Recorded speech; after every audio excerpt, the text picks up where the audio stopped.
Greetings, Taekwondo family, and welcome once again to Miami Minutes, the show that just got this job from Agent.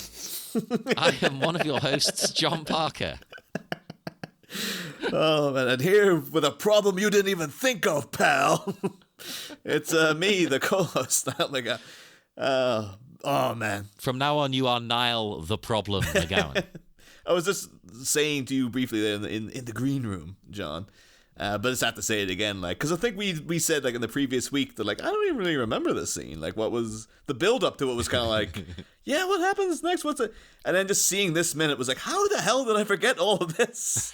This was amazing. Well, that's the thing. It's because the movie is so chock full of fucking brilliant moments. Oh, it's just every it was one of those ones I kind of thought when he hits the car, I was massive laugh at him, and then every word the guy said, I was I'm not talking about YK. I'm talking about every single line uttered in this minute. Yeah, no matter who's saying it, it's gold. All fantastic. Well, the fantastic minute Niall is talking about is minute 26. And the minute starts with the Warriors about to throw the fuck down. And it ends with some goddamn common sense. Although I don't think it's going to lead to much. This crowd this mob seems ravenous. They are, really, they just want to fight. They don't care what these guys say. It's irrelevant. The thing is now, so this is the minute, though, the penny really dropped. I was oh, of course we know these guys in the car. Because it's the guys who got their asses kicked in the club. I've never picked up on that. Probably because I usually watch this movie. A, I'm drunk, and B, I'm laughing. So, I think it's the change of the guy's outfit so much. It's because he was wearing a kind of white, Florida businessman outfit when we saw him get his butt kicked, and now he's turned into a Dexy's Midnight Runners tribute act with the flat cap. It's full on Dexys, isn't it? Yeah. Maybe Dexys. That's what happened to them. They got replaced by Dragon Sound. That's what they were huge in Orlando with Come On Eileen. This is a factual film about the downfall of the original Dexys lineup. You see that? Yeah, they're on Jules Holland going well, a couple of rough years. We got chucked out of Orlando. Yeah, it was terrible. That famous Orlando band, Dexys Midnight Runners. Oh, but yeah, where is it he was from? Birmingham or something? Yeah. They're one of those ones though that I think that joke would stand in America because I think they are a one-hit wonder over there. Because I remember even the Simpsons made a joke about remember the flashback to the B Sharps episode. Oh yeah. And then Homer wins the Grammy, and then Baby Lisa's is you beat Dexy's Midnight Runners, and Homer's well, you're not seeing the last of them. The joke being that was the last that anyone saw of them in America. Yeah. But other than England, Dexys are a proper cult favorite band. They're they're not the biggest band in the world or anything like that. Don't get us wrong, listeners. But they did disappear for a little bit, but they came back. Yeah, what's his name? Kevin Rowland. He never went away. They had an opera out recently, I think, didn't they? Yeah, they were doing. I remember again on Jules Holland. Actually, they were out performing spoken word music and stuff, and they're Dexys Midnight Runners are a proper band. They're not this old flash in the pan business. But I don't know the newest stuff, but the previous album was probably about 10 years old now.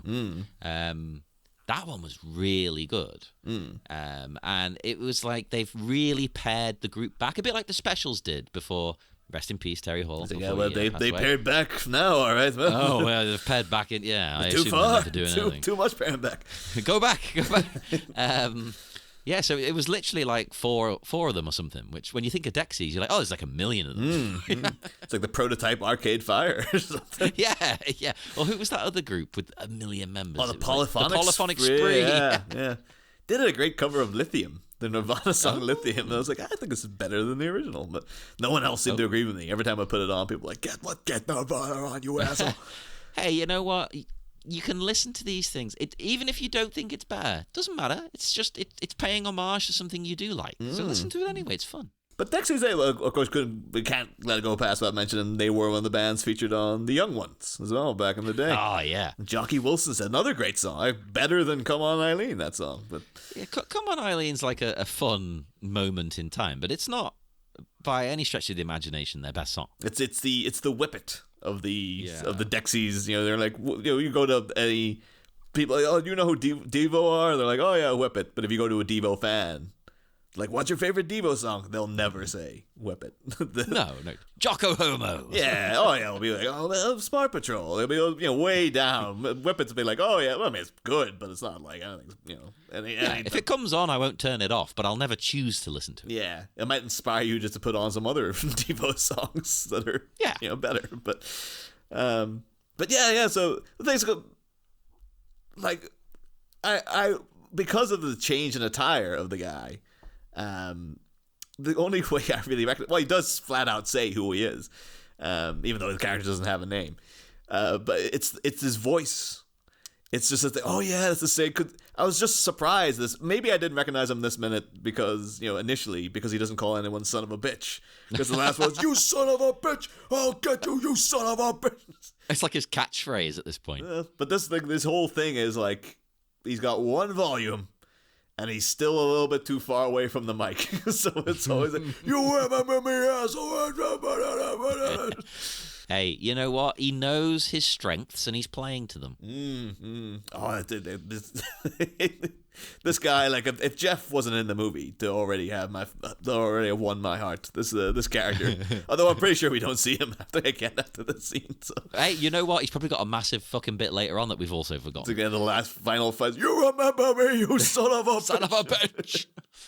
I also wrote down, as well as Dexy's, I wrote / Bruce Springsteen, motherfucker. Oh. He's got a Bruce Springsteen kind of working man of America kind of vibe going, I was frustrated, though, because, like, yeah, you're totally right. He does have that going. Cause he's got the Springsteen tucked in bandana into the T-shirt thing. Yeah. The Springsteen's thing is always a lot of tucking in and layering up was always his. So I remember because the video for, I think it's the video for Born in the USA. He's got like bandana on the head.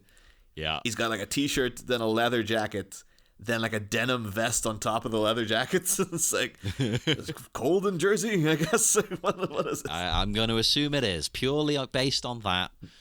And I do love the way so many people misinterpret that song. We're not going to delve into the meaning of the song for an hour on this show, but, so many people don't get what it's about, that you get these, like, right-wing politicians using it. It's like, no, hang on. Ronald Reagan's, like, election campaign was based on. Oh, there you go. Yeah, that's probably like one time he was driving, like, the president was driving, and Bruce Springsteen came up the side of the car, you remember me, because of you. Son of a bitch! People are misusing my song. Actually, I'm just at the moment, as of recording, playing a game called Wasteland 3, which is it's actually, I didn't know this. It's the sequel to the original post-apocalyptic game. The people who made that then went and made Fallout. Oh. So the guy who originally came up with it, he's gone back to the series basically. But the point is, it's got the same kind of humor as Fallout because it's the same guy. So I uncovered a cult who worship a giant statue that is sort of possessed, let's say, by the digital spirit of Ronald Reagan. Oh. So the Reagan worshippers, and they're all called like Nancy. That's like the highest title you can get in that society because it's his wife. So it'd be like, Nancy such and such, Nancy, this, Nancy that. It was hilarious, and like when you uncover the mainframe, the CPU and all that, he's represented inside, because there's the big statue with like laser beams coming out of its eyes shooting commie robots and things. But when you get inside, it's Reagan's face on a screen. They'd basically like uploaded his brain into a computer to save it before the bombs dropped. But he looks like a sort of Max Headroom fucked up version of Ronald Reagan. It's great. I was like, oh, this is amazing. This was in the second season of Fargo. They have Bruce Campbell playing Ronald Reagan for one scene. Oh yeah, but it was really built up. It's like, oh, this is gonna be a big part of the season. There's like one scene of him in a bathroom. Like, that's all you need, to be fair. No, it's just like, well, little Bruce goes a long way, I guess. Oh, did you see little Bruce in the bathroom? I don't remember. Oh, but he wouldn't call it little Bruce. It's big, huge, double size Bruce. His Magnum Bruce. So the start of this bit as well, though, much like I said last minute, there's very little actually going on in the way of movement at the beginning, isn't there? Yeah. It's still like a complete standoff, and to the point where the villains eventually seem like they get sick of it, and they're like, okay, fine, let's bloody move. Come on. The one that really took my eye is because there's a shot around like 4 or 5 seconds of like a yellow car and a blue car, and it's all people standing there, so all, waving the bats around. But there's like a youngish guy in the center with a red baseball bat and like a gray vest. And he's thrusting that baseball bat very suggestively. Like, oh, let me have a look at this. I think everyone else is kind of going for, like, we're going to kick your head in. I think he's very blatantly going for, like, I'm going to shove this up your ass. Oh, God. And he's really having a good time with it, too. Like, the thing is, some of them are looking angry, and the rest of them just look like they're having a really fun time. They're like, oh, okay. Oh, I can see him. Yeah, he's kind of gesticulating. Yeah. But it's just weird to get, like, because I know, these people have all fallen under Jeff's sway, But, like, it's just it'd be so weird to me, like, you're going to go out and kill this band who has, like, you have no particular beef with. Really? Are we? Like, to get so riled up in yourself, just be able to go out there, like, yeah, we're going to beat this. Like, I think I'd just be like, well, do we have to? But I don't know. I guess Jeff's. Yes, we must. Yeah, I guess Jeff's making the. Because they're all people too. They all look like they're guys in like their 30s and stuff. They don't even look like young misled kids anymore. It's like, I think that's the problem with it, really. If you break it down, is if these were like 18-year-olds, you'd be like, okay, I can see how they might look up to someone like Jeff, a little bit older, and he's obviously successful in the crime field. You know, they could easily be persuaded by him. But these guys are like as old, if not older. Yeah. Probably, it's like, oh, that young whippersnapper Jeff is still this guy. He's really onto something. The original Turtles movie. That's how Shredder got all those the kids basically were doing his bidding for him. So it's like, I would love the scene though of Jeff doing the whole like, this is your family. I am your father.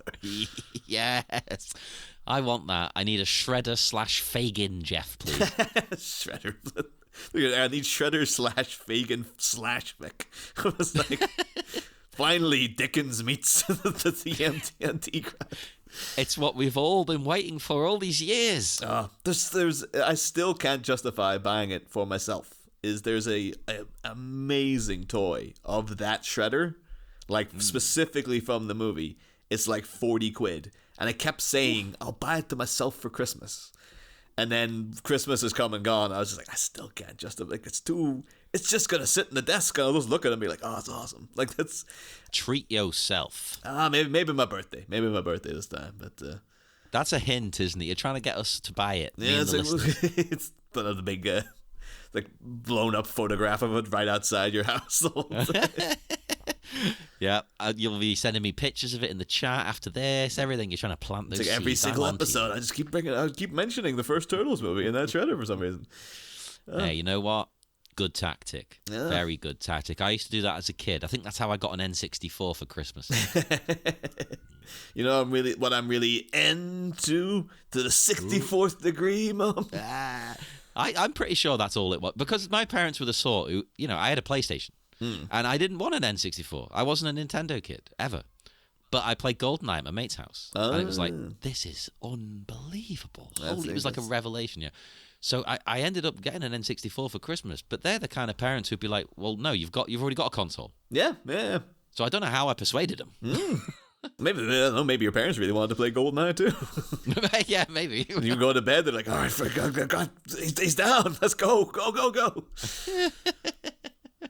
That was the best Christmas I can ever remember. I got N64, 2 controllers, Rumble Pack, GoldenEye, WCW Revenge. I got one other game. I can't remember the other one, but I mostly just played those 2 on loop. That was a really wholesome meme over Christmas too. Someone put in like the Arlen Simpsons fan page of like, it was, the thing of Bart unwrapping the computer game, and it had been like Lee Carvello's putting challenge. Oh yeah. But they put in GoldenEye, it was for the 64, and it was just the caption was like, this is really fucking dope, Mom. It's like, yeah, I saw that actually. I forgot about it till you just said the last line. But yeah. So we have another thing though I did notice in these cars is that one thing caught my eye in the yellow one. I'm thinking it's yellow. It might be white. It just might be the lighting or something. But, that one the one that's most forward to the screen. Anyway, I guess it has a strip of something across the windscreen. Oh right, okay, yeah. Yeah, and I could make it out. It says, "She's only rock and roll," which is like odd phrasing, and I was like, I guess that maybe it's a reference to like it's only rock and roll, like the Rolling Stones song. But I thought I'd better double check, and typed in "She's only rock and roll," and discovered that it is in fact a song unto itself. Okay. This is getting shared in the group. Yeah. This is a song called "She's Only Rock and Roll" by Sabotage. Oh, and I'm assuming it's a spin on Sabotage, but at Sabotage, you better believe they're metal as fuck, John. Oh, I should hope so with a name like that. Come on. Yeah. Although the thing too is called Sabotage, originally called Avatar, actually, according to the Wikipedia. But they had to change their name because there was already a band called Avatar. Oh, now there's a cartoon and a movie. Well, that's one of those things like, oh, the best they wish they had copyrighted that name. But then they're like, well, that's why do people, like, why does that happen? Like, two bands are called Avatar. And I still don't get Jim Cameron's thinking of like, well, there's this massively successful, highly influential cartoon. Mm-hmm. I'm going to call my thing that anyway. That's the thing, right? I've never seen that cartoon. But I know... to people like a little bit younger than me, it was very, very big. Oh, it was huge. And not even is he like calling his movie it, but apparently the next one's rumored to have like, it's gone from earth to water. The next one's fire. It's like, that's the cartoon. See, no one knows. Who dares to take on the might of Jim Cameron? Well, I think that's how he gets away with it. It's like, what are you gonna do, brother? Yeah. But no, it's a baffling. But yeah, apparently Sabotage, originally called Avatar, and they are of course from Tarpon Springs, Florida. So local band. I have a friend from there. Really? Tarpon Springs, Florida? Yeah, my friend Rory. I've known Rory for like, holy shit, how long have I known Rory? 17 years, maybe. We've been, we've met online. We've been friends for like 17 years. You've known someone who's been in Florida this whole time. You never thought to get them on the show. You know what? No, I never ever did think to get him on the show. I don't know. He's just, for a start, he doesn't live there now. He grew up there, but he doesn't live there now. And also, I don't know. He's not like a podcast person. He's in a band. He's in a great band. His current band are called The Whiffs. And I love the way their second release was Another Whiff. I was like, it was bad. It was originally in the other Avatar, but of course then they had to change their name. So, no, that would be amazing. That'd be amazing. So yeah, actually, I might try and hit him up now for at least for some information. Just to find out how, like, what does the Dragon Sound statue in Orlando look like? Maybe have details of it. He might know. One of the only things I remember him telling me about the place was always that he jokingly would just always call it tampon strings. Well, if it's dangling right there, why not go for it? But yeah. The only other little details about Sabotage are just that, like, they, again, as stated previously, they're metal as fuck, John. They have a range of albums called Gutter Ballet, Streets, a rock opera, The Edge of Thorns, and The Power of the Night. Oh, The Power of the Night. I like that one. I can hear it in my head already. I've never even heard the track before. And the best thing about it, too, if you look up this song, She's Only Rock and Roll, it's like, I've been on record many times wishing that, like, I could be a metalhead. Like, I love that they're so positive and they just get so much enjoyment out of, like, this, insane, like, very skilled musicians have to be good to make heavy metal music. Particularly, like, there's some raging guitar solos and stuff. But, like, there's kind of a pomposity and a stupidness to heavy metal that I also really love. And I would love to be able to just be like, this is my life. Yes, I'm fully dedicating myself to, but I'm too bitter. I'm too cynical. No, I like that as well. And I think the best metal bands are in on that, and they have fun with it. And it does upset me sometimes. Like, you meet a lot of metal fans who, like, take it deadly seriously. It's like, no. These bands that you look up to, they're having fun. Yeah. The thing is, if you look into Sabotage, they're always like, despite I've never heard of them, but all the information is just like they are seminal. They're one of the most influential bands on all forms of metal. Oh, whoa! I was like, you sure? Did they write this entry? Like, are you sure? But you sure about that? You sure about that's why? At the very least, they got their manager to write it.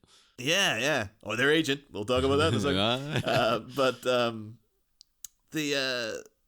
I just love the fact you go on, and this song, She's Only Rock and Roll, is the most mediocre metal song ever. It's just a real standard riff, and it's the usual, toot of just like a sexy lady, and she's just gonna take over the world because she's so sexy, and she's only rock and roll, blah, blah, blah. All this kind of just generic old crap. And is she riding a hog? Oh, she's riding many hogs, up and down your schlong. All the really, horribly graphic like kind of crap like that. But like all the comments on YouTube are just like, yes, this rocks. Just people full on getting into like, oh, this makes the chicks so wet. They've got their own water park down there. Like, it's really, really crazy stuff like that. Oh my God, that's amazing. I love it. But the thing is, because of that, I kind of want to go in. I've never wanted to do this before because I used to think, just live and let live. I do kind of want to, just to see what happens, just go into the comment section and just be like, Sabotage fucking sucks, man. just to start something, just to see like if I'll get a wave of defense against it. You heard it here first, listeners. Niall is a troll. It's the only time I've ever attempted to be a troll, but it is just like, I feel like that simple statement of Sabotage sucks would just, even though they're just fine, they're a perfectly good band, but it's just like, you gotta throw something in there. Yeah, you're gonna sabotage the comments section. Ah, shit! There we go. So yeah, back in the minute, the whole gang advance on Dragon Sound, and they smash the bonnet or the hood of the car with a chain, but like, it looks like a chain-based cat o' nine tails. Well, that's the thing. You say chain. To me, or maybe cat o' nine tails if we're being generous. To me, it looked like a glittery tassel that like someone had just taken off a pillow or something. That's very camp of you. I love that. Well, I'm just trying to think of being budget conscious here for the Miami connection people. But no, I don't think that's a legit cat o' nine tails though. That looks way too flimsy. Like it really does look like we need something to make them look tough, and just like, I don't know, go some sparkly things over there by the stage, tear down some of that. That's close enough. Pretend to it's a weapon. But if let's say it is a chain, that's an impressive weapon. That's like the kind of thing they would have beaten Jesus with. Look at it. It's like the passion of the dragon sound. Oh, the passion of the dragon. But the other thing, it goes over with this real pronounced like, hey! Like, and it just kind of slaps the side of the guitar. And it's like, and then just everything about his delivery, everything about the line that he comes up with. It's absolutely amazing. Let's see, what's his exact phrasing? I lost my job. I got my ass kicked. You remember that, hotshot? It's almost exactly the same kind of delivery as he did back in the club as well. The thing is, though, he says, like, you remember that, hotshot? They weren't there, man. Like, no, they don't know who you are. That's it. Well, this is a thing I've written down, actually, yeah. They weren't there. Like, they don't know what's going on. They have no idea. Those guys fought the club owner. I was like, they don't know this whole other crowd. They don't know who they are. And then the fact that it's deliberately going like, you must remember this, right? No. You're like, who the hell are you? Like, what? It's absolutely insane. But it's also the thing is like, why does he think one of them was there? Like, it's like, oh yeah, that one guy in the back looks, it's like this one other dude who was there a second ago. The guy who was sweeping in the back room. Does he think he fought them already? He's like, oh, I know I can kick their ass because I already got beaten by them. So the gang advance on Dragon Sound, and this main guy smashes the bonnet or the hood for Americans out there with this chain thing. But I thought it was like a cat o' nine tails kind of chain. I think you're a bit generous calling it a cat. It really looked to me more like tassels stolen off like a really glittery pillow. Oh, okay. Or like curtains. You get on curtains, don't you? Yeah. Or like, if you're in a school where they're like, oh, it's the cheerleader squad day, and they put up all kind of like silvery sort of string kind of things around the stage or something. Just ripped it down from there. I can see it. Yeah. I'm sure their intent was it's a cat o' nine tails, but it's like, man, that looks lame. Okay, right, now you've ruined it for me, because I thought it was badass. I thought it looked like the kind of thing that they maybe beat Jesus with. Oh, the passion of dragon sound. Yeah, Passion of the Dragon, baby. That can be the sequel. I think there was talk about a sequel to The Passion of the Christ quite recently, but I don't know. Mel just might need money. He's just like, well, I made all the money in the universe, so 2, here it comes. How do you do a sequel? Like The Resurrection? How's that exciting? Jesus just like, I'm not dead. And they're like, let's come back for more. That's the only way to do it. Like, because, right, just doing the story of him coming back and that's not like exciting in a cinematic sense. No, unless it's part of the original film. I think at the end shot of the original movie is him coming back. Oh yeah. So it's like, oh, well, we know. People go in and like, we knew this already. Then again, people do think outside of the box, like that idea that Nick Cave had for Gladiator 2. I'm not saying it was going to be good, but holy shit, that was original. I think that's also got legs recently. Like there's talk now of Ridley Scott maybe Ridley Scott's just doing a Gladiator 2, and people have been like, remember when Nick Cave wrote this friggin' bonkers sequel? I don't know if he's actually going to make that version of it, but no, I can't imagine he is. It's crazy. It's crazy. Like, how do you describe it to listeners who haven't heard about it? It's sort of like Nick Cave came up with a sequel whereby what's his name in it? Maximus Meridius. Maximus. Yeah. His spirit lives on. And it turns out he comes back as sort of different warriors in different times throughout history, doesn't he? That just makes it sound like, oh man, not only is his life bad, it's like his entire existence is bad. Permanent warfare, yeah. It's like every time you come back, it's like, I gotta fight again, come on! I know, yeah, that's the thing. The original, okay, he might pass on, but it's actually quite nice. It's quite like a satisfying ending. Like, oh, he's found peace. Yeah. Although this one's like, no, he didn't. although that's very Nick Cave, though, to be like, the bloody out there. No, he bloody didn't. He never will.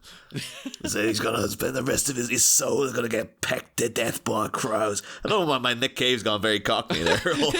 It's as good as Carl Urban's accent in The Boys. Oh, well. If it ain't the invisible cat. Now, let me just say, I love The Boys. I love Carl Urban. I love Carl Urban in The Boys, but his accent's terrible. Oh, he's awful. Well, no, he's not awful. The accent is awful. Yeah. And it's gotten to like a comical level of just like when he's around actual English actors where you're just like, there's no one going to say anything. Well, wasn't his mum in that super English for real? Yeah, and it's Denethor is the dad. Yeah.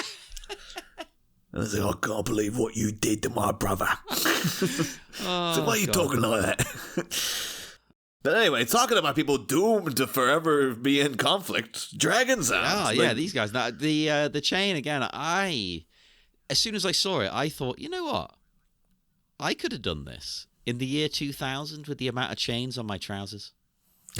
Well, again, you probably had actual chains on your trousers, but yes, I didn't have tassels. I had actual chains, but I was. Nowadays, you might have tassels, to be fair, but tassels are always. I would have both. I would have both. Ooh. The pleasure and the pain, the chain and the tassel. But no, I was a new metal teen, so many a chain adorned my trousers. Mm-hmm. I always thought that it would be so easy to get them tangled. Like I never went in for I never went in for the. I knew loads of people who did. They're all into the new rocks and the friggin' just every studded everything and all this kind of stuff. Yep. It's like, oh man, it looks like a lot of. And let me tell you, those new rock boots, right? Back in I bought them about 20 years ago. I bought a pair of new rock boots 20 years ago for 140 quid. Right? Expensive, yeah. Worth every fucking penny. I could wear those things right now. They haven't changed a day from the second I bought them. Oh, fair play yeah, then. They're really ironically called New Rock. It's like 20 years old, but still going. I never went in for those super cheesy New Rocks. I mean, they're all cheesy, but the really cheesy ones that have like flames on them and shit. Oh, no. I knew people who were wearing them. So. No, I went for the nice plain black. You know, so they kind of go with everything. Mm. You know, I think I was getting a little bit disappointed because I knew people who were like, again, this happens to everybody in like old subcultures and stuff like that. But like I knew like a lady now who's just like, oh yeah, married and kid and all that kind of thing. And she, you know, we see her and she just looks like any other woman. It's like I remember you used to have like the purple dreadlocks and it was always long black coats and friggin' spikes coming out of your face and all this. Like, what happened, man? I know what happened. The man got to you is what happened, man. That is the answer, sadly, because there's nothing saying you can't keep doing that or doing a different thing. But you know, you can't. You can be original and be different and be yourself and. You know, nobody's stopping you just because you have a kid. I know plenty of parents. Like, obviously, you have a lot less time when you have a kid. Understandable. But I still know plenty of parents who aren't like, you know, they're not fucking around. They're not being boring. Yeah, totally, yeah. Let's imagine like the man is coming over and slapping his tassels in your car. What are you gonna do? It's coming out. Oh, the greatest dialogue. I can't believe that I forgot this minute. Like when I watched it, him coming over going like, I lost my job and got my ass kicked. You remember me, hot shot, huh? And as you said, no, absolutely not. The only thing I could sort of agree with is him being sort of angry that his band got fired for this band. You're like, okay, I can see your point to like 5% of the way. You know? Let's say everything is good. It really reminded me a little bit as well of like, oh, you want to hear something embarrassing? Right now, Superintendent Chalmers is at home crying like a little girl. Like, it was really, why come over and say, remember, I got my ass kicked because of you when you're trying to intimidate someone. And then by saying, like, remember that hotshot as if they were there. So it's kind of going to, like, Dragon Sound, like, oh, you were there. You were part of me getting my ass kicked. And here I am again, back for more. Like, it doesn't make any sense. Mark should turn around and go, I don't even know who you are. Oh, because he doesn't. Oh, man, we have to make that meme. The, what do we call him? Dexy? Or like old band guy. Yeah, Dexy, I like it, yeah. Well, who was Dexy in that band's name, can I just ask? Okay, that's the thing, because they were the Dexy's Midnight Runners. There's no indication that they were, like, the main guy was Dexy. No, it was more he like, just went by his real name, Kevin Rowland. Yeah, so Dexy is just some nebulous, like, you know, who is, maybe Dexy's inside all of us. Maybe that's all that Dexy is, the evil that men do. You know? Or the friends we made along the way. Yeah, that's a good question. I'm sure that like we said, they're quite an artistic band. Maybe that was part of their point. It was like, well, yes, who is Dexy? You've got to join the Dexy universe to fully understand and appreciate. Yeah. So he tells the band here to leave town. And all I could think was like, hang on, they're uni students. You can't just piss off like that, can you? I was like, I got your papers here. You got successfully transferred you over to the University of Washington. They got a really good program over there. Like, yeah, you can't just be like, okay, I'm leaving town. It's like, oh, I'm enrolled in university. I've got loans. It's like, well, I can't commute. You know what a pain in the ass that's going to be? I have to come into town every other day. Got a train and stuff will cost me a fortune. But okay, right. I've got plenty of cash. I'll pay for you to commute as long as you leave town. You're not living here anymore. Well, I'll pay for your train. He'd be like, I had plenty of cash until I lost my job. I got my butt kicked because of you assholes. I could have paid for it. Well, then, of course, that's there's a whole other thing opens up then because we get, I actually only noticed this, like, we're, nearly halfway through the movie.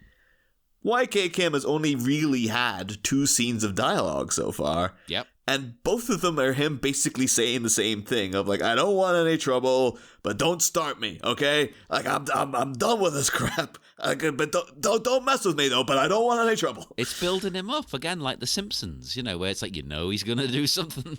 Yeah, but he mentions though in this that he got his job from an agent. I just get the job from agent. Yeah. Don't bother us. Yeah.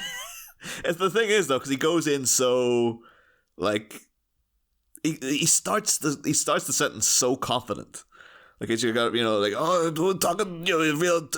He really comes in heavy at the beginning. Well, he starts off with our soundbite in our theme song. Listen to me. Yeah. It's like, whoa. But that's a guy who's like, I can, because I know it's happened to me. Like, friggin', people listen to Batman, know those outros and stuff. Sometimes you come in, you're like, I memorized this. You sit down and you just go, like, the first couple of bits are like, yeah, nailed it. And then when you're getting towards the end, you start like, oh my God, I'm going to make it. And then you balls up something. And that really has a vibe of he's just like, I'm sailing through this take. And then at the end, I'm like, trouble. Like he just sort of stumbles over the last little bit, and they're like, you want to go again, YK? No, I do not want to go again. Oh, bless him. You know what? He's trying his best here. Considering his English, it's not his first language. And, I actually think his English is good. It's a lot better than my Korean, let me tell you. His English is good. So I'm putting this down to, it's got to be like a lack of acting experience and line prep, right? Like, he didn't realize, you've got to, like, really study these lines. It'd be one of those things, though, like, you can't blame the actor, you gotta blame the director. Like, well, who directed this scene?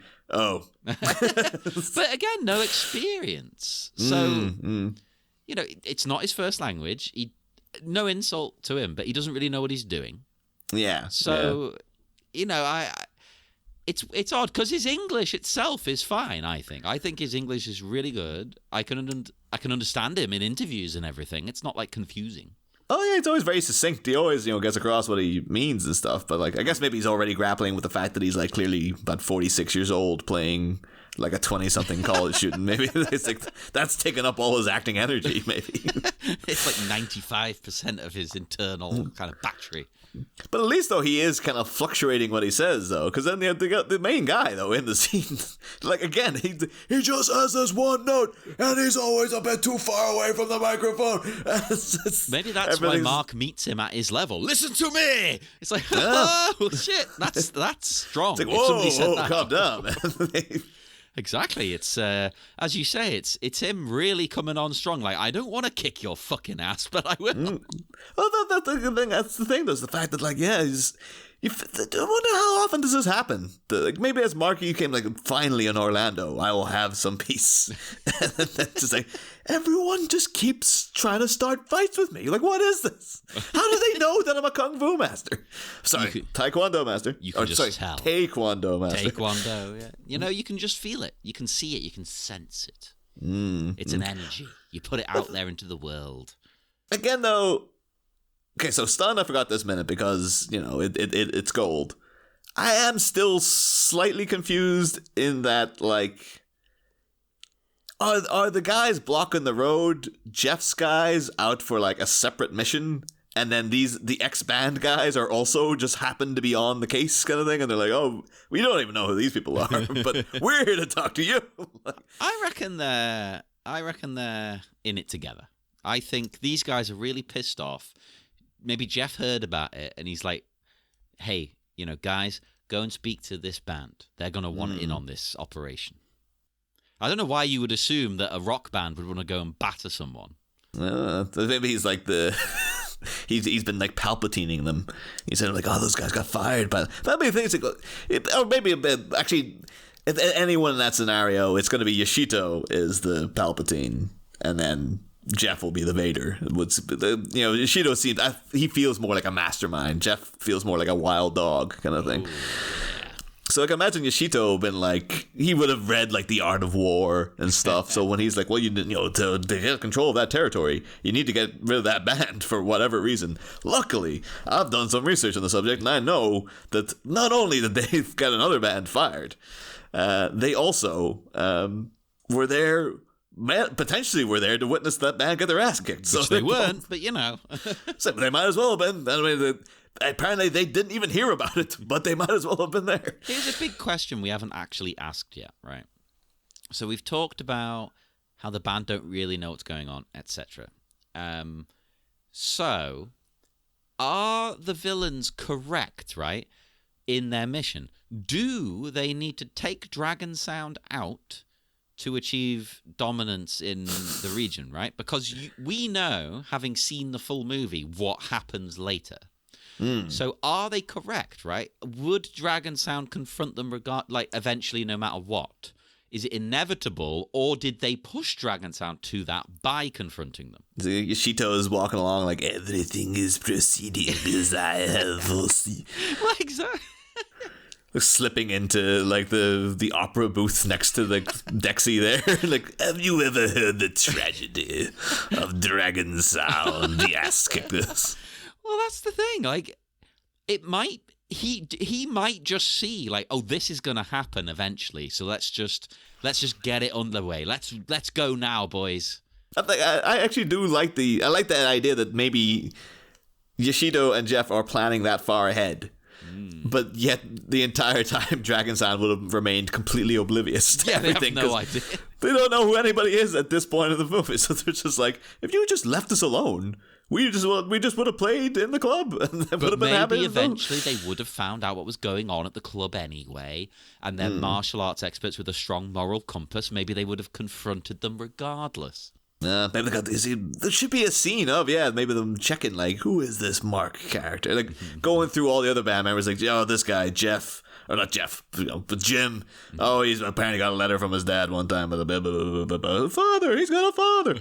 The father should have been a plant. It should have been a scheme by Yoshito. Oh, brilliant. That's why he looks so weird. Yeah, because he's undercover. He's blatantly like a 22-year-old guy with some powder in his head. And then just at the end, he's terrified to let the charade slip. So he's like, I guess I got a son now. Actively older than me, but whatever. I think that's going to be my favorite part of the movie, and that's the very end. Oh, man, that scene isn't. Because at that point, you're just like, oh, the movie's over. It can't get any more crazy. Oh, it does, baby. If you haven't seen it, listeners, if you're one of those weirdos going minute by minute along with us, that's fine. I support your weirdness. You don't know what we're talking about. It's amazing.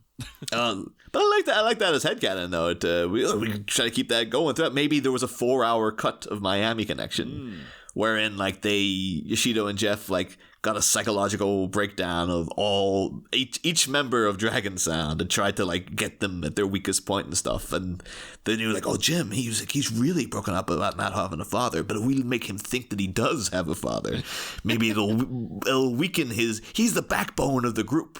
But if we can get him away from the group, maybe by the promise of another family and stuff like that. And then the main thing will be like they finally get Mark's breakdown, or like he had to leave Korea because he's wanted by all the gangs over there because he completely destroyed the drug. Like he's an ex-cop and all this kind of stuff. Oh, that would be great. A prequel about him. Yeah, he took down the entire drug trade of the city he grew up in, but it turned out that like all the other cops were corrupt, so they turned on him, and that's why he's had to flee. That's why he's like, yes, I'm just a normal 20-something college student, even though I'm clearly a 45-year-old man. Oh, that's the prequel, Soul Connection. Ah, there you go. The Seoul Mass Transit System. Yes, let's make it. YK Kim, hit us up, baby. Maybe that's why. And then to break up Dragon Sound, they also left in like loads of brochures for every one of the members' hometowns or home countries, and they left it for the drummer to see, so he gets in his head, maybe if we went to all these countries, and I was like, that's right, yeah, get Dragon Sound out of Orlando, go, get out of here. That's a clever ploy. I love it. That would be a great reveal. The final seconds of the movie, there's all these little flashbacks to them planting these brochures and stuff like that. Oh my God, it was them all along. If they just waited for the Dragon Sound to go on tour too, like that tour would have taken like a year at least. So yeah, they could have taken over the whole town in that time. Yeah, I mean, like the scouring of the Shire, the scouring of Miami, or Orlando. Well, yeah, well, the scouring of, let's just say, Florida. That's why they go to visit one of their relatives in Rivendell, and like Mark touches the Palantir and he gets a vision of what's happening on Orlando. Hey, if anybody could destroy the ring, Mark could. Oh, totally. Oh, and they have the power of friendship, like Frodo and Sam. Oh, well, Mark encountered the nose of Sauron, though. Would his toes be big enough to get around? Oh, the eternal question. We need the answers. Again, YK Kim, hit us up, baby. Yeah. But I remember the thing that I was going to say ages ago is that, of course, you have apparently Dragon Sound have an agent, which is like, I gotta see who this agent is. Like, I immediately, even though he was a lawyer, I immediately got a flash of Saul Goodman in my head, like some sleazy kind of guy. Screwing them over and taking all the cash. It's like, yeah, but the Dragon Sound think they're broke. It's like, no, you're like the most popular band in all of Florida. Like, that's why these other guys are so threatened, because they think you're giant superstars. You drove out Dexy's Midnight Runners out of that club, for Christ's sake. And then it's like, oh, no, it's all going in Saul's pocket or something. So he's like, no, they don't. They the guy, he doesn't know what he's doing over there. So they're all kids. They're impressed by a girl who knows how to draw a circle on a computer. Like, they don't know what they're doing. Hey, if it was the 80s, I'd be impressed by that. Mm-hmm. It's either that or it's going to be like the classic old, like, okay, Dragon Sound, so I got you a booking over here. Like, oh, thanks, Vera. Yeah. Like Joey's manager in Friends. Yeah, just sitting chain smoking. Just like, hey, Joey. Okay, you gotta go down to Orlando. We finally got it. That Dexy's band, they got a death grip on the local club, but their records ain't selling no more. And then they ring up the club like, yeah, they make children for little kids, but who cares? Oh, I'm sold on this. This is a brilliant idea. Yeah. I also like the idea, too, of like the Dexy turning around and seeing that, it's only been a second ago. What do you call it? Oh, sabotage. Seeing the sabotage sticker, the guys, them turn around and like, what? It's a sabotage sticker. Those guys suck, man. Just going over and starting to fight with that car. Sabotage. They make music for 18-year-old burnouts, man. Your music's for old people. It's a clash of the generations. That's where you actually hear that band. Then you hear Dexy's playing, and they actually are doing like old, like Hank Williams numbers and stuff for like really old people. I mean, that would be amazing. Yeah. Just trying to think of, what was it? Every time I try to think of old people music, it's either Val Doonigan or the thing from Mars Attacks that the old grandmother's listening to, the yodeling guy, which I'm pretty sure probably like people of all ages listen to, but you know. So there's an album now. That's what I call dad rock. Right. No. Let me read this to you. If this is the one, because it seems like there's different versions of it. This isn't the one. This is the slightly older one. Oh no! It's a mixture. It's a mixture. Yes. No. This is perfect. Now that's what I call dad rock. Right. Can I just read some of the bands on this, because you're going to feel like 100 years old? Oh God, it's going to be like The Killers. The Killers, Mr. Brightside. Oh my God! Yeah. Come on. Imagine Dragons.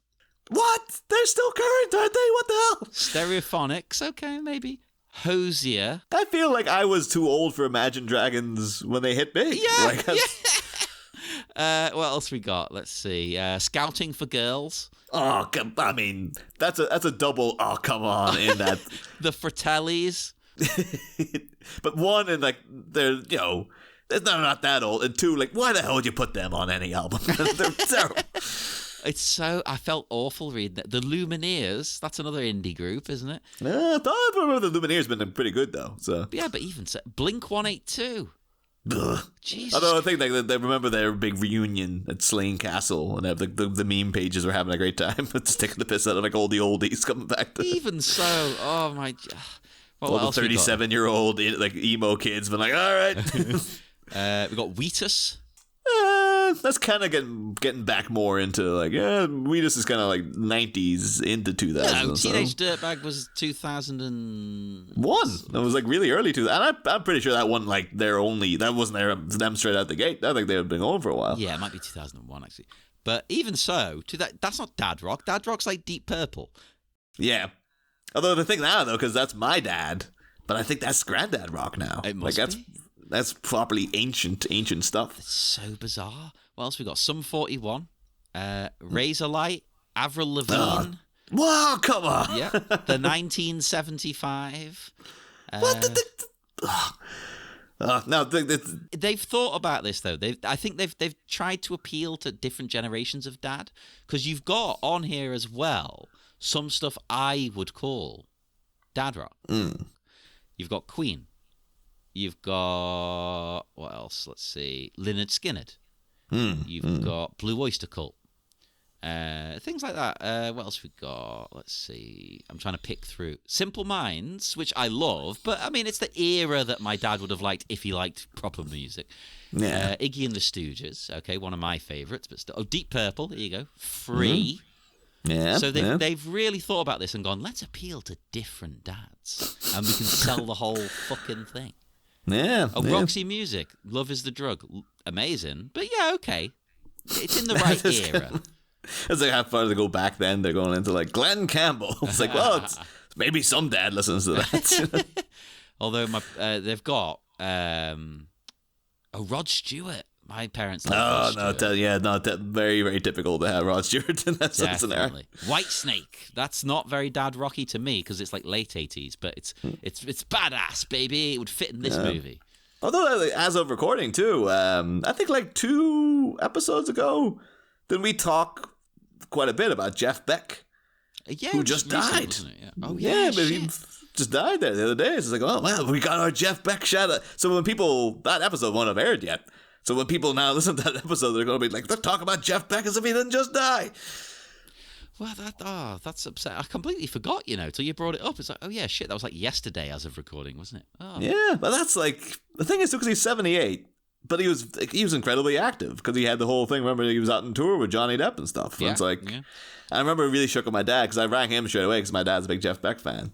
And I think he's at that age now because he's 78 too. And he had a kind of moment of like, okay, like they're all going down now. So it's like, yeah, but it could happen to anybody, really. Like there's other freaking rock stars who lived till like they're 95. My dad's dad lived to 101. Oh. So like I'm thinking, it's like fingers crossed, he's got another couple of years left in him anyway. That's cool, 101. But and yeah, that's the thing. You can't. It's one of those things. I know it's easier said than done, but you can't compare yourself to others in that way. Like some rock stars, without killing themselves, die very young. Well, and then as of recording today, well, it might have been last night technically, Lisa Marie Presley died. Yeah. And I was shocked how young she was. I assumed, Elvis's kid, she'll be like old now. She's 54? That's nothing. Yeah. It's like barely 20 years older than us. Yeah, that's insane. And that's like, oh shit! And what was it? Heart attack, which I know Elvis. Did he technically die of a heart attack, even though it was probably brought on by? This is like, it was going to be one of those weird things. If she died in the toilet too, that's going to be that's going to be eerie, man. I do hate though that the people take the piss out of Elvis and go, "Oh, he died on the toilet holding a burger." No, he didn't. He might have died in the bathroom. That's different. He died holding one of the like honey glazed peanut butter and banana bacon sandwiches that he clogged his colon with. Tell you what, though, they're really, really nice. I've had one.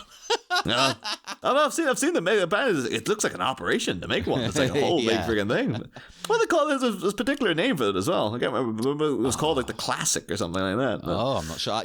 The place I had it just called it like the Elvis. The Elvis version. Yeah. Although when Lisa Marie died, I was always the confusion. Was like every time it's like, oh, the Martian lady from Mars Attacks. Like, no, that was just Lisa Marie, the model. who went out with Tim Burton. This is Lisa Marie Presley. It's like I think when I was a kid, I thought Lisa Marie Presley was that woman. I was like, that's Elvis's daughter played that. And it's like, no, it's just another woman who like annoyingly has the same. I mean, annoyingly, it's her actual name, so by all means keep it. But it is kind of like a. You're going to be perpetually confused with something else now. In entertainment, people tend to pick a very different name, don't they? Yeah. And no, Lisa Marie Presley was the one with Michael Jackson, I think. Yeah. Was she also with Nicolas Cage, or was that? Oh, that's true. Yeah. So, I mean, Tim Burton would have been like the least weird person to ever hook up with. I actually found the Nicolas Cage thing a bit creepy because, he's so obsessed with Elvis. That's like his main passion. Yeah, he fucking loves Elvis. So to then, like, I don't know if he married her, but to at least go out with Elvis's daughter, it almost feels like, to him, that's another bit of memorabilia. No, I guess that is, yeah.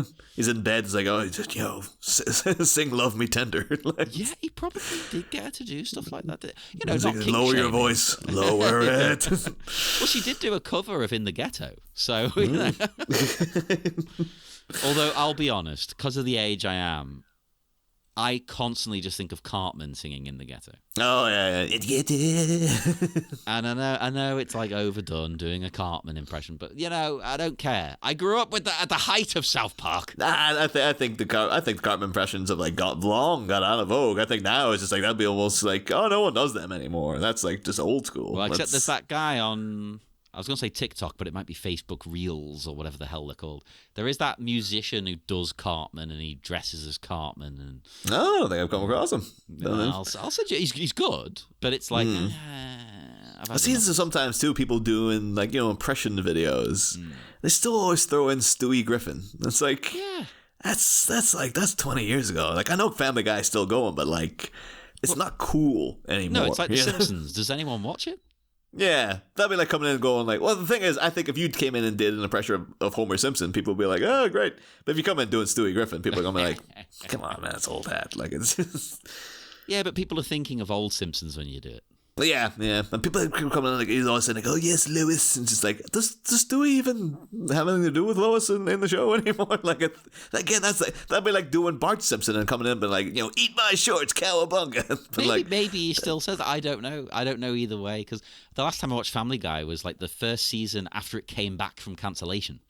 Oh, yeah, that's the weird thing with Family Guy is like those first like 4 seasons are still great. Oh, they were really good, yeah. Yeah, they're really just still remembering some of the jokes. And I was like, oh, yeah, that was a really good show. And then it's just like, no, it really just lost its way. But yeah, I think it was one of those things that like bringing it back killed it weirdly. Like it almost emboldened what's his face? Seth MacFarlane, yeah. Emboldened him to like not only double down on what he was doing, but like quadruple down. Like, I'm gonna give you Family Guy times 1,000, you fuckers. Yeah, I say you've seen so many of those, like the great cancelled one-hit wonders, like one-season wonders. She's like, look at the reputation of Freaks and Geeks and Fireflies. It's impeccable. This is like, well, never had the chance to balls it up. So like, there we go. Now it just lives in infamy. It's like, oh, such a shame, but also pretty perfect that it's just you just had those episodes, right? A bit like not doing a sequel to Miami Connection. Yeah, you don't want to ruin it. Well, a bit. Let's connect it to this in a weird way. I had fun watching this, but it's a bit like eventually doing the Samurai Cop sequel. Like it was fun. Oh yeah, but it does not hold a candle. It's a totally different beast. Well, the thing is, then they will bring in Tommy Wiseau to be in it as well, and it's just like, well, now you're all in the joke, aren't you? Yeah. Like and if he's in the joke and you're in the joke, it's not really as funny as it was when you just thought you were making a proper film and stuff. Yeah, and that's the thing, because as with this movie, like the original Samurai Cop or The Room, there's so much passion put into those productions that, although they're technically not good, there's something there that hooks you and you appreciate them. Whereas Samurai Cop 2, it's like, oh, that was fun, I guess. Yeah. That's the only role I can see the only person I want to see Tommy Wiseau work with, I've said it many times, David Lynch. Yeah. Because he'll get something interesting out of that where it won't be like a self-conscious, like winky wink kind of thing. It'll be like, I like this guy's quality. I think he's got something. I could genuinely see them working together, not just as a joke. Yeah. Although I get the vibe Tommy Wiseau probably end up thinking he's a better director than David Lynch. Just it probably would turn into some kind of nightmare scenario. You might even think he's better than YK Kim. No. Well, that's the thing though, because like the one of the broad appeals of Miami Connection is like these takes, like this delivery of dialogue, and the actual dialogue in itself is all bad. But they thought, great. Cut it, print it. That's perfect. Like even towards the end, the guy, what he says, this really awkward line of, "I'm gonna give you a problem you never even thought of, pal." Yeah. And I was like, who says things like that's not a lot? Like it really feels like he improv that, but just didn't really know what he was gonna say at all. He's like, "I'm just gonna keep saying things until words come out," you know. He comes out with some amazing ones, like when Mark says, "I just get the job from agent. Don't bother us." He comes back with, "Bullshit! Get out of this goddamn town!" But the thing is, so if he gets him out of the town, is he just going to come back to the guy and be like, "All right, I know you kicked my ass, but I can have my job back," right? Or the guy not be like, "No, I just got, there's more than 2 bands in Orlando." No, dude. that's it. Like, the music scene is dead. well, to be fair, though, these streets are friggin' empty. So maybe it is like, it truly is a one dragon town or something. Well, you get John speaking words of wisdom, I think, because he says, like, why don't you just go speak to the owner of the club? These guys were just offered a job and they took it. That's it. I said, well, but John, we saw that he did go and speak to the owner of the club. But we saw what happened. Kinda. But these guys, we've said this a million times. I'm repeating myself, but they don't know what's happening. They don't know what's going on. They just had a guy come to them and say, "Oh, do you want to play at the club?" Like, "Oh, okay, yeah, cool." That's all they know.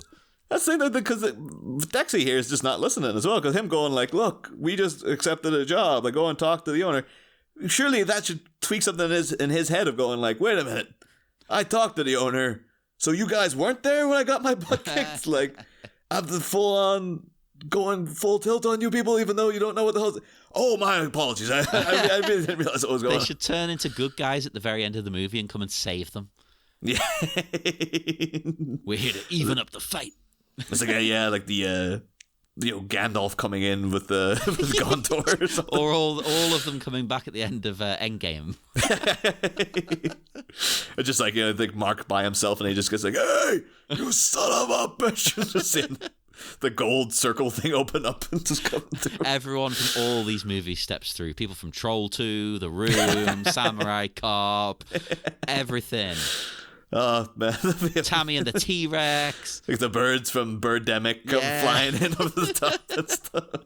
And then he just goes, "Listen to me!" And it goes to credits. It's like, oh. Yeah. Mr. T driving the cab from DC Cab. And they're like, "No, your movie's too good. You got to get out of here." Like, "Oh, sorry. Listeners, if you haven't seen it, right, DC Cab is considered bad. But it's not bad. It's great. It's a genuinely, like, it felt like a proper movie. It didn't feel like a so bad it's good movie. That was Joel Schumacher too. I was like, "Oh, well, Joel Schumacher can direct." Wait, hang on a minute. Why haven't we covered DC Cab as a Bat-Minute bonus? Well, you still can. Like, we ain't done. We ain't done yet. So. We ain't done by a long shot. I'm just imagining now though, like friggin' instead of Doctor Strange coming out, it's like the Manos, the Hands of Fate, like that guy with the cape and stuff. The weird goat man coming next to him. I'm surprised there isn't Manos Minute. I kind of, that's when we're done, John. You never know. Again, I said this a couple of weeks ago. We've got a lot on our plate, listeners, so don't hold us to that. But I'm surprised someone's like, that feels like it's a cartoon I want to do now. It's just like a big poster of all the shitty movie guys coming out. Yeah, the fights. The thing though, because then there'll be people like, I get this one side of the poster. Who's this guy on the other side? And be like, "Oh, that's Yoshido from Miami Connection. He's the main villain." But you could put all the villains from those movies. Who would you put then? Would you put like Lisa from The Room on Yoshido's side? It's got to be Lisa. She's the villain, right? But where would you put Mark? Oh, then you get a war of Marks too. You'd have Mark from Miami Connection, and then also Greg Sestero's Mark from The Room. Versus Mark.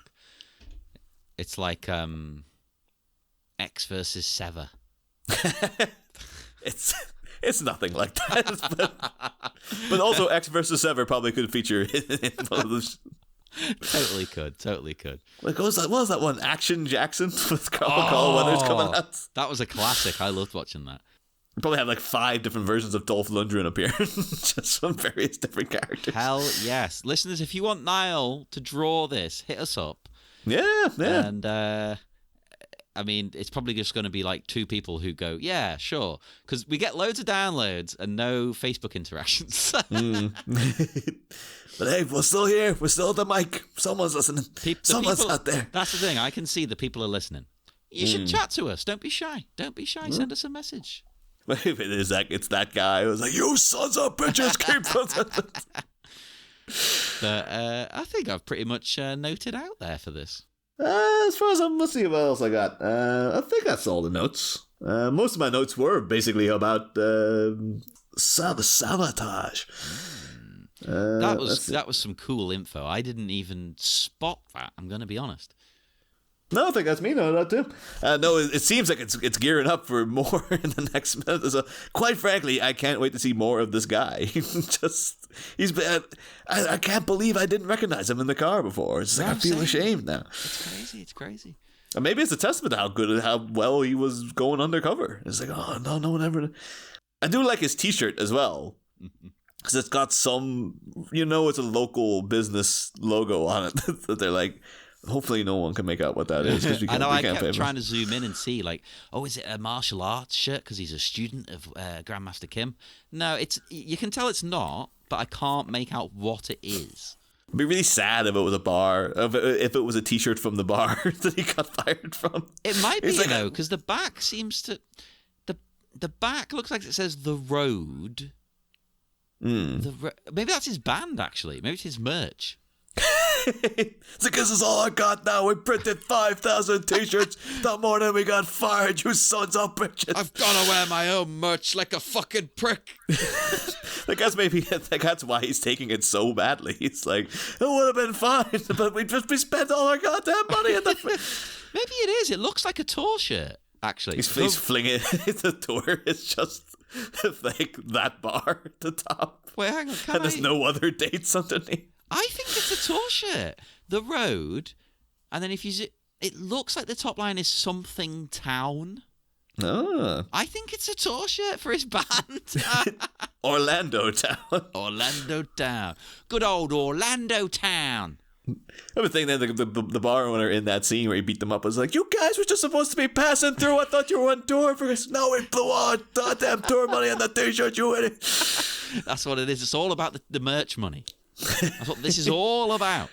He's flinging all these, like, The Road ashtrays at him and stuff. Oh, God. And there's, like, as Dragon Sound drivers like, take a hat at least. He's just throwing hats at them. That'll be $25. Like, listen to me. We're not buying any of your crappy merchandise. That'd be a great conflict. Oh. The only other thing I've got, of course, is the drinking game. Hey! But as you may imagine, there's not a lot to pull from. Unless you count the fist pump as being that guy whacking the car with his tassel. It's like, is that enough of a pump? I mean, if the listeners want to drink, I'm going to be like last week. I'm going to say, look, you can include what Niall just said, or the people sort of thrusting the baseball bats. It's a bit fist pumpy. Okay, it's a different vibe because a fist pump is like, yeah! But for the excuses of letting you have alcohol, I'm gonna say you can count that one, so you can have one drink, okay? You say like a fist pump is like, yeah, but this guy's really like, no. He's going the exact opposite direction. No, don't stop. You know what? I thought you'd appreciate this, John. I watched the other day the new Puss in Boots. And it's actually it is genuinely very, very good. But at the end, not to spoil anything, but like the bad guy is defeated. And as he's going in, he gets sucked into this big... By the way, spoilers, people, that ruins his Puss in Boots, that the bad guy just gets defeated in it. What? I imagined the bad guy would win. But he gets sucked into this big like nebulous star kind of thing. But he's got like his thumb stuck out. Like, he's sinking in and he's got the thumbs up up in the air, i.e., a la Terminator 2, but then he turns it down. They kind of like, as he's going in, they're kind of like, no, it sucks. Like, I just thought it was a nice little nod to Terminator 2. It's like, all right, I see what you're doing. That's one of the few, shockingly for Puss in Boots, as a franchise spun off from Shrek. It's one of the few cultural references, like, to movies that they make. Because I think that's kind of what Shrek's big problem was, that they became very dependent on that kind of stuff. And this is actually quite good, because it's like, no, we're drawing on, like, fairy tale lore. And then the rest of it, we're just making up jokes. Where Shrek got very into, like, remember current events kind of thing, But, no. But anywho, plus by the time this episode airs in, like, 12 weeks or something, Puss in Boots, it might have won Best Animated it might Picture. Have done. Yeah, that's the thing. And I've heard nothing but good things about it. There's not a bad note about it. It's just like, yeah, I watched it and I was like, that was really, really fun. I had a good time with that. So, well, that sounds good to me. So everybody, that's your homework. Watch Puss in Boots. I think it'll be probably up against Guillermo del Toro's Pinocchio movie. Ew, that's going to win. Jiminy Cricket features in both of them. Weirdly enough. What? Oh, that's crazy. Yeah. Okay, the Jiminy Cricket cinematic universe. Although it annoyed me because, well, actually, I think he's just called the Cricket because I think Jiminy Cricket's like a Disney thing, but like. A Cricket, voiced by Ewan McGregor, is in, Pinocchio. He's pretty good. And then, weirdly, in the Puss in Boots, they have it. It's very blatantly supposed to be Jiminy Cricket, but he sounds like Jimmy Stewart. And it's like, but Jimmy Stewart didn't do the voice of Jiminy Cricket. Like, well, he should have done. That's what they're saying. No, maybe they're going like, well, Jimmy. And he kind of he's old Hollywoody. Or maybe they just didn't check. They're like, oh, that was Jimmy Stewart, right? It's like, no, I 100% think they just went, Jiminy. yeah. And I will also say, too, because I've been making my way back through all the Disney films, that original Pinocchio movie, fucking great. Really? I have not seen that since I was about 8. It was insane. Like, I watched, because going in order, so you start off, you got, like, Snow White, which looks beautiful, but is boring as all hell. I imagine, yeah. And then so I was like, oh, okay, so it's going to take a while for these to get good. And then second movie out the gate was Pinocchio. And I was like, I saw Pinocchio when I was a kid. I remember it being okay. And then at the end of it, I was like, that was like a masterpiece. That was so good. Like, it's like the level of animation is just insane. But also the story is so weird and unique and really twisted and like it's really dark and it's like it doesn't hold back either. It's like it's got all the Smallty When You Wish Upon a Star stuff in it, but like also like they go to that island for like all the debaucherous island for the kids. They get turned into donkeys. And then they're just fucked. They're just like, yeah, you never see those kids again. Are they donkeys forever? Yeah, that's it. You see one of them, like a character actively turn into a donkey. And then you just never see him again. It's just like, no, we didn't go get him. It's like, no, kids, you learn. The lesson is, if you mess around, you find out. Like, that's, you get turned into a donkey. No one's going to come help you. Like, nope. You got yourself in that scenario. But, yeah, and everything about it was just like, afterwards, I was like, that was an incredible movie. So I can highly recommend it. People haven't heard of this thing, Pinocchio. I really recommend that you seek it out. Pinocchio just really hated those kids. Like, you goddamn pieces of shit. This guy voices Pinocchio. You son of a bitch, I was supposed to be a real boy. And sons of bitches. I was like, God, I wasn't a real boy. I got beaten by a whale. You remember that? Hot shot. I wasn't in the whale, man. No, I don't remember. What the hell are you talking about? I want YK Kim's Pinocchio. Oh, there's so many Pinocchios. They might as well have YK Kim's Pinocchio. Why not? Martial arts Pinocchio. Let's do it, people. Let's get all of these written. We can collaborate as a community.